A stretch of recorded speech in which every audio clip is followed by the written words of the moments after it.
இன்றைக்கி வந்து அந்த டீப் சீக் வந்து இன்றைக்கி தான் நான் வந்து டவுன்லோட் பண்ணேன். ஸோ டீப் சீக் நியூ எல்லாத்துக்குமே தெரியும். ஸோ அதில் ஃபஸ்ட்டு கொஸ்டினாக என்னவா இருக்கணும் அப்படின்னு சொல்லிட்டு நான் வந்து விடாமுயற்சி பற்றி கேட்டிருந்தேன். ஸோ விடாமுயற்சி வந்து ரிலீஸ் ஆக போகுது. ஸோ அது ஸ்டோரி யார் ஆக்ட் பண்ணுறா, ஸோ ஏன் இவ்வளோ டிலே ஆச்சு, இந்த மாதிரி விஷயங்களை கேட்டிருந்தேன். ஸோ காமெடியான விஷயம் என்ன அப்படின்னா, ஸோ விடாமுயற்சி பற்றி கேட்டால் இது வந்து கம்ப்ளீட்டாக வந்து லோகேஷ் கனகராஜ் காமெடியான விஷயம் என்ன அப்படின்னா, அதாவது 2023 ஸ்டார்ட் ஆனது. இது வந்து ஆக்டர் வந்து விஜய், அப்புறம் லோகேஷ் கனகராஜ், விக்ரம், அந்த எல்சியூவில் கண்டினியூஷன் வருது. ஸோ அதுக்கப்புறம் பார்த்திங்கன்னா மற்ற எல்லாமே ஸ்டோரி எல்லாமே பார்த்திங்கன்னா கம்ப்ளீட்டாக வந்து ஸோ லியோவுடைய ஸ்டோரியை வந்து டீப் சிக்கே வந்து கன்ஃபியூஸ் ஆயிடுச்சு.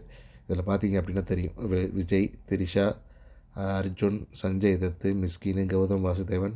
ஸோ அப்படியே வந்து விடாமுயற்சி கேட்டால் வந்து லியோ சொல்லுது. ஸோ சாட் ஜிபிடி என்ன சொல்லுதுன்னு பார்ப்போம். மறக்காமல் சர்ப்ரைஸ் பண்ணுங்கள். தேங்க்யூ.